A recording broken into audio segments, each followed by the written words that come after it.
Okay, thank you so much, everybody, and welcome back from that short networking break. We have a very exciting fireside chat coming up. Another one of our powerhouse keynote speakers is here today.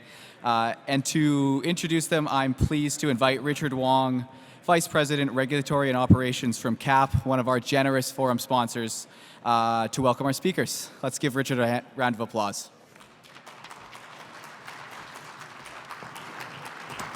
Good morning, everyone. My name is Richard Wong. I'm the VP of Regulatory and Ops, and I bring greetings from CAP, the Canadian Association of Petroleum Producers. I hope you all managed to enjoy some of last night's receptions, including our Celebrate the North reception, without too much wear and tear this morning, but there's nothing that Eggs Benedict can't fix. It is really a privilege to be back here at the Prince George for the BC Natural Resources Forum for the third year in a row. CAP is proud once again to be a platinum sponsor of this event, supporting, I think what I've heard is our shared commitment to advance policies that foster economic growth, that foster sustainability, energy security, and environmental innovation. This year we've heard a lot about navigating questions around the incoming US administration, and one thing remains clear through all of these discussions. Natural resources are indeed the backbone of BC's economy, and our trade relationship with the US is fundamental to that success. Minister Dix stole my thunder a bit this morning with the statistic, but I'll just reiterate that oil and natural gas accounts for 22% of BC's total trade with the US. And these figures really underscore the essential role that our industry plays in driving prosperity and opportunity in BC. As a key player in our sector, Shell Canada is at the forefront of shaping BC's energy future, leading innovation while exploring new markets and opportunities. So with that, it's my pleasure to introduce today's fireside chat featuring two esteemed speakers. Stastia West, Vice President, Canada Integrated Gas at Shell, who brings over 25 years of global energy experience. Her leadership spans finance, commercial, strategy, and international operations. Stastia currently oversees Shell Canada's upstream business and its interest in the LNG Canada joint venture. And also Sam Adkins, partner at Blake's, is a recognized leader in Indigenous and project development law, contributing valuable expertise to major resource projects in Canada. So thanks to everyone for joining us this morning. Let's dive into what promises to be an insightful and engaging discussion. Sam and Stastia, over to you. Thank you very much. Thank you, Richard. So nice to be here. Beautiful day in Clydley-Tenay territory, and to be here with Stastia. Thank you very much, Stastia. It's going to be a hard act to follow after the last panel. I really enjoyed that, but we'll do our best. So great to see you.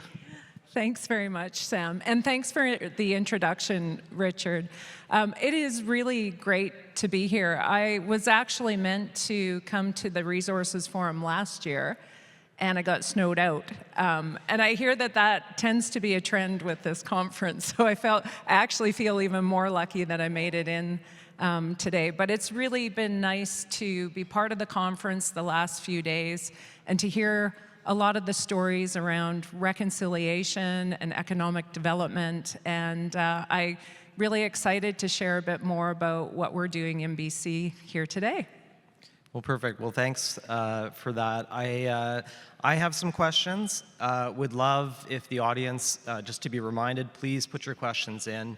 I'd love to be able to ask them on your behalf to Stastia. But just to kick us off, why don't you give us a little bit of an overview of Shell's history and its business in Canada?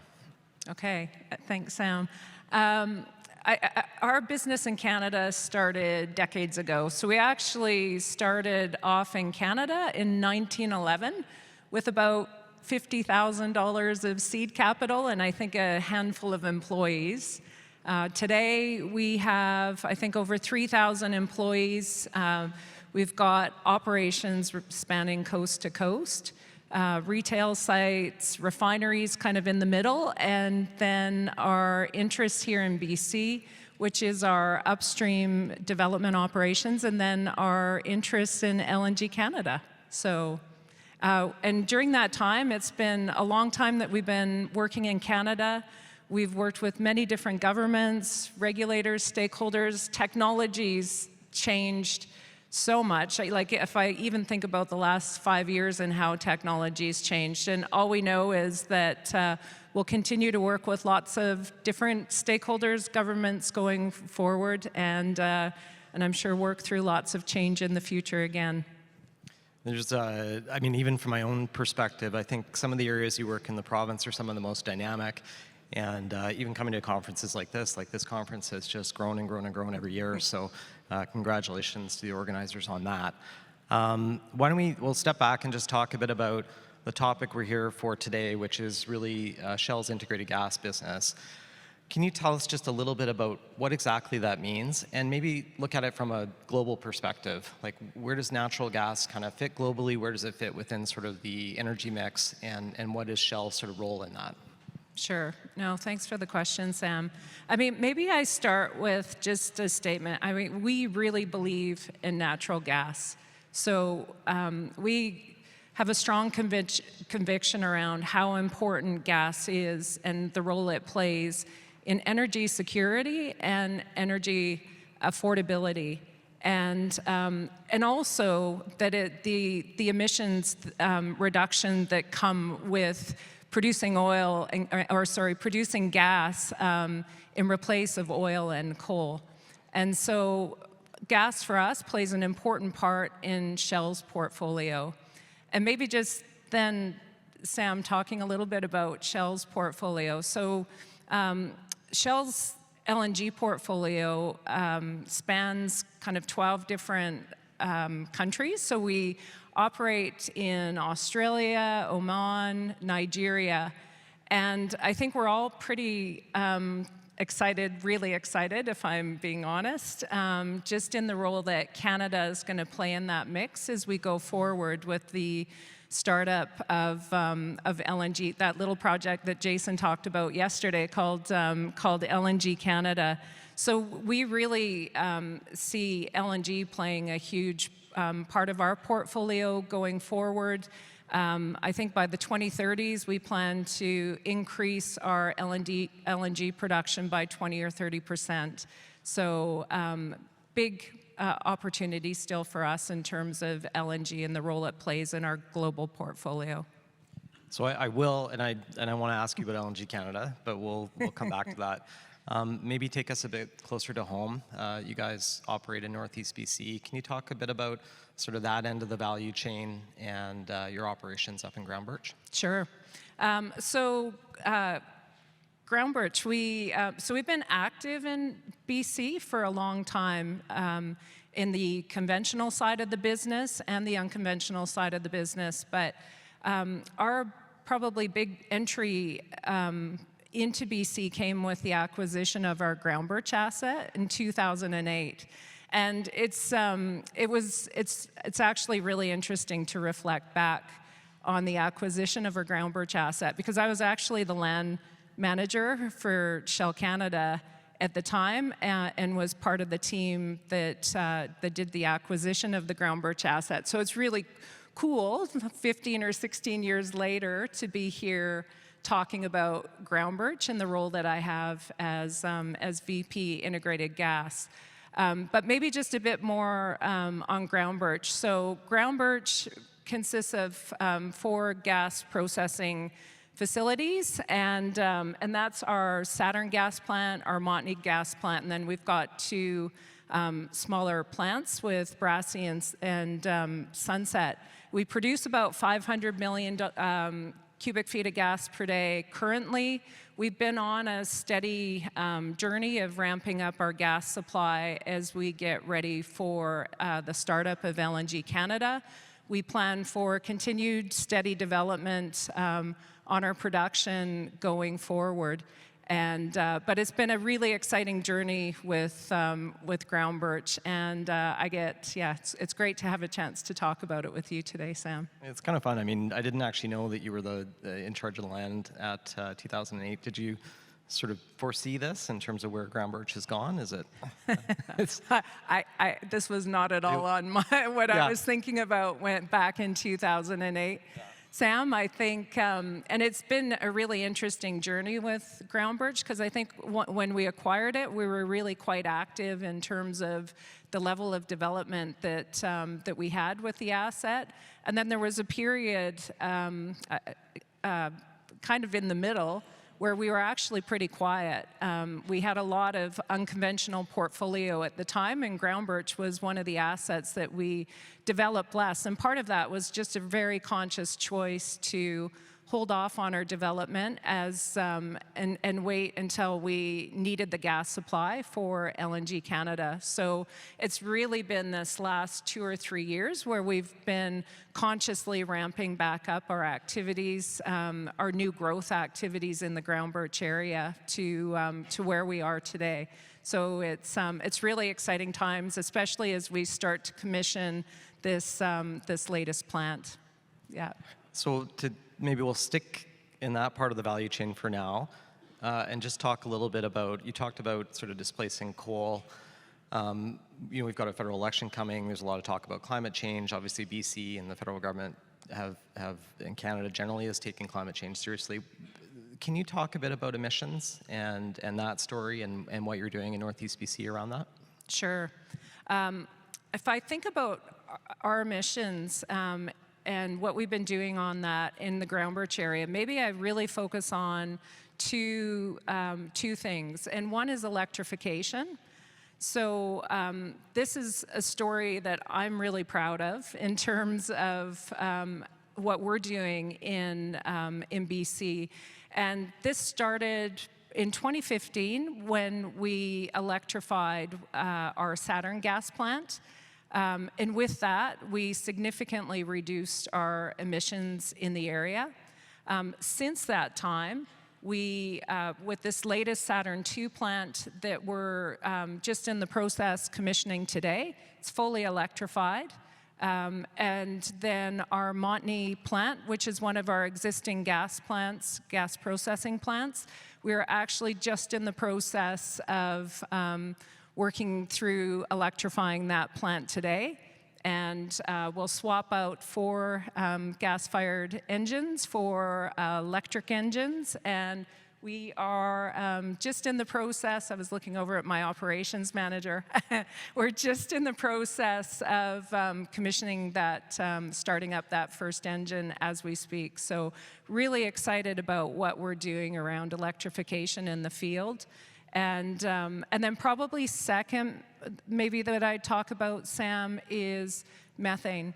And methane, we've got global commitments as Shell on our on methane and methane reduction. And that has been also a really key part of what we're focused on in Groundbirch, and have been able to significantly reduce our methane emissions in the field. And maybe just a shout out to BC, because I think I think just to recognize what BC has done around methane. And we look forward to continuing to work with BC in this very important area as we go forward from here. Thanks for that. I mentioned dynamic earlier. I think Northeast BC would be fair to describe as being a dynamic area of the province to work the last decade or so. Can you talk a bit about what Shell's been doing and how it works with communities and Indigenous nations as part of its operations? Yeah. I mean, the community, this is such an important one for me. The community, I mean, our relationships in the community really start with our frontline workforce, and they do such a great job representing us in the field day in and day out. So I'm really proud of how the team shows up in that regard.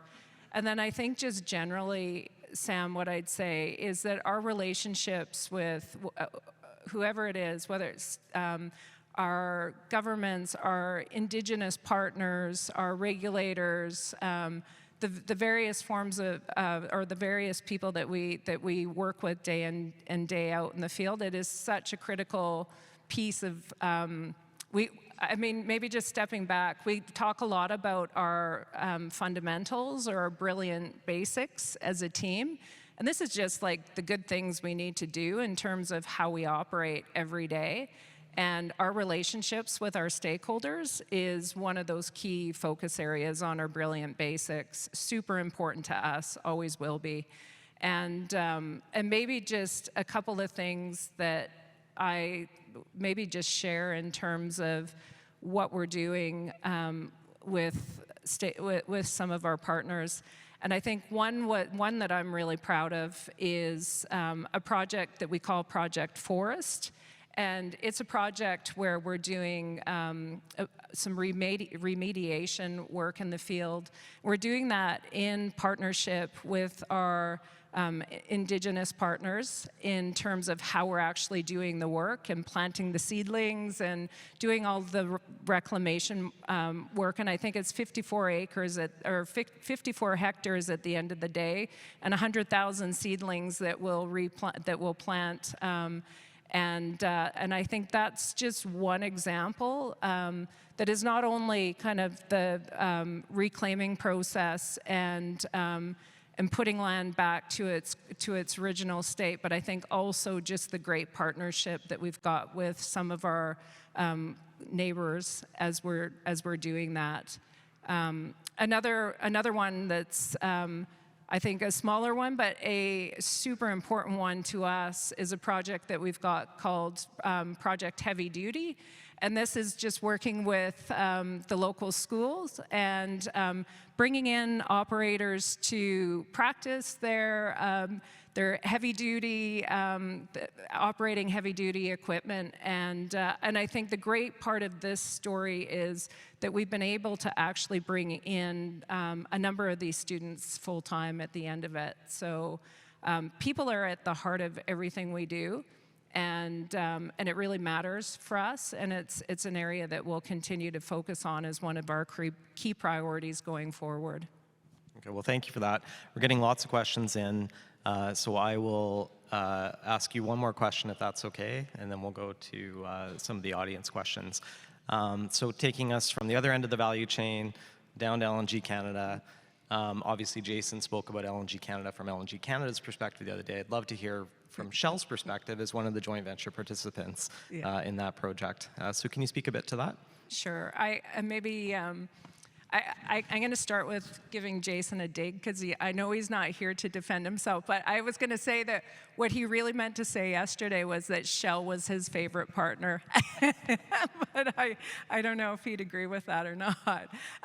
But no, in seriousness, I think Jason did a great job yesterday talking about LNG Canada and what's happening with the project. I mean, I think for me, watching the video yesterday, it's hard not to be proud of what that project represents for Shell, for Canada, for all of our partners, and for so many stakeholder reconciliation, all of our local communities. And so I felt really proud watching that video, and it actually reminded me of, if I rewind the clock back to the final or to the investment decision, I remember Shell was having just an internal town hall to announce the investment decision on LNG Canada.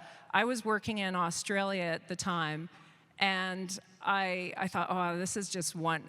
I mean, it's the middle of the night. I think it was 2 or 3 in the morning, and I just knew how important this project would be for Shell and for Canada and for BC and for so many people.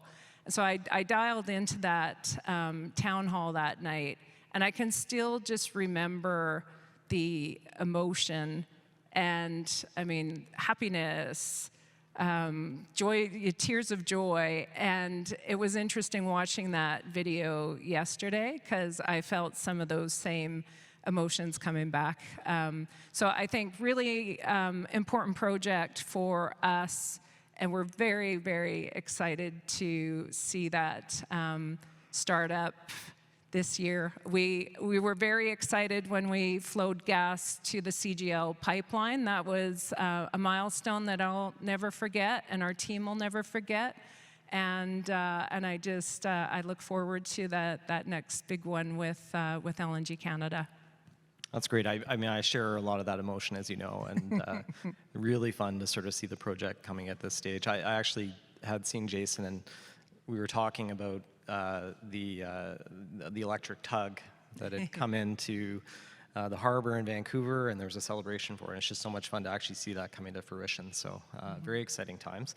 We've got a whole bunch of questions. Yeah, there's a lot. Now, it's my prerogative a little bit, but I kind of feel like I should ask you a little bit if you have a preference. But there's a couple questions on hydrogen that might be kind of interesting. But do you want to stay on the LNG Canada topic for a minute and speak to the second question there? On phase. On phase 2? Sure. Yeah. So maybe, I think Jason touched on phase 2 yesterday, Sam. I mean, we've got a lot of work underway within Shell and across kind of all of the partners in LNG Canada, looking at progressing all of the work that needs to be done to, at the end of the day, support making an investment decision on phase 2. I think we're really happy with, just how the work is proceeding, how the teams are working together.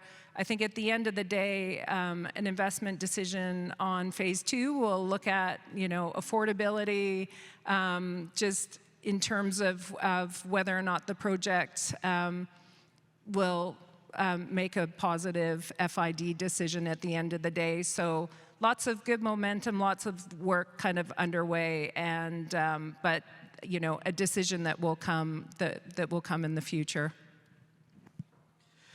All right, well, why don't, and this is, there's a couple on there I think I'm interested to personally talk a bit about 2025 for you, but on the hydrogen question, is there something you would say on hydrogen? A lot of people have been talking about hydrogen. I know in my practice I've seen a variety of projects floated, and curious a little bit about your perspectives on it, given your role. Yeah, no, thanks for the question on that, Sam, and whoever asked it. I mean, hydrogen is a really important part of our portfolio globally. So we have a team working this in different locations kind of throughout the globe, throughout Shell. And we, in terms of what hydrogen looks like locally, I think there's more work to be done in terms of developing downstream markets, et cetera, but certainly an area that we're keenly interested in our broader portfolio, and always will be looking for opportunities on where that we can make credible investments in, and that meet our affordability targets in other places. Yeah. So why don't we go, there's a couple personal ones there that I think would be kind of interesting. So do you want to speak a bit about any sort of reflections that you have, having worked in Northeast BC, particularly given that you're involved in the original Groundbirch acquisition? And then as part of that, what are you sort of looking forward to in 2025? Yeah, working in BC, I guess my reflections on that, Sam, is that, I think it is a place where we're really proud, I guess, maybe is how I'd frame it, of our investment in BC, and I think really proud of the relationships that we have in BC. So I think BC it is a super important part of our portfolio today, and we see it as an important part of our portfolio going forward. I mean, the opportunities I think are vast. So that's what I think I'd say about working BC. We've got great relationships that the team has built with many of our different stakeholders, whether it's our Indigenous partners, governments, et cetera. And so, and industry itself, I think really proud of what we see happening in the broader industry with our partners up in Groundbirch and beyond that as well. Yeah. So I mean, I have to ask it because it's got so many votes, but I'll ask the number one question there. Will Shell build and operate a new refinery in BC? I can't answer that question because I mean, there's no plan to build a refinery in BC today, but that's and not sure if there will be in the future. It had a lot of votes. It had a lot of votes. Yeah. So yeah. maybe we'll just do two more before wrapping Sure. up. But the question from Amy actually at the bottom is interesting about your global experience. I know you spent some time in Australia. Any reflections on that experience compared to your work in Canada? Yeah, I mean, I guess if I think about my global experience and maybe just the one piece that really kind of sticks out for me in terms of Canada and would be my time working in Australia. And so I worked with our QGC project, Queensland Gas Company. And so this was an LNG asset that we acquired through the BG integration. And it was an awesome time to be working in Australia and in that project, because it was just after we started up the project. I see many similarities in terms of that project and our project here with LNG Canada. And it is just many of the aspects of doing business in terms of reconciliation, partnerships with government, just the importance that the project itself has to the country. And so I had the opportunity to work on that as we were starting up. And so I understand kind of what that, to some degree, what that startup process will look like and what it means kind of all the way back through the value chain in the upstream. And I really look forward to seeing that reality with our project here in Canada. Excellent. Well, we are at our time. Any final thoughts? And maybe a pretty clear answer, but what are you most looking forward to in 2025? I've probably said it lots throughout the discussion, Sam, but I think we're so excited to see LNG Canada become a reality in terms of the startup of LNG Canada this year. So by far, there's been so much, so much work to kind of support that.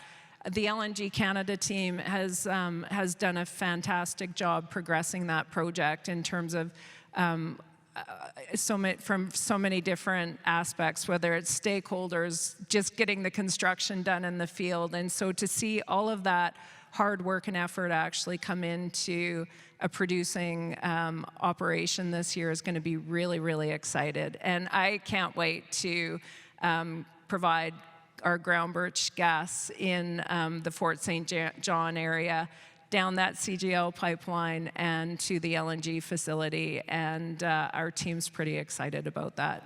Awesome. Well, thank you very much. I appreciate the conversation. Yeah, thanks very much, Sam.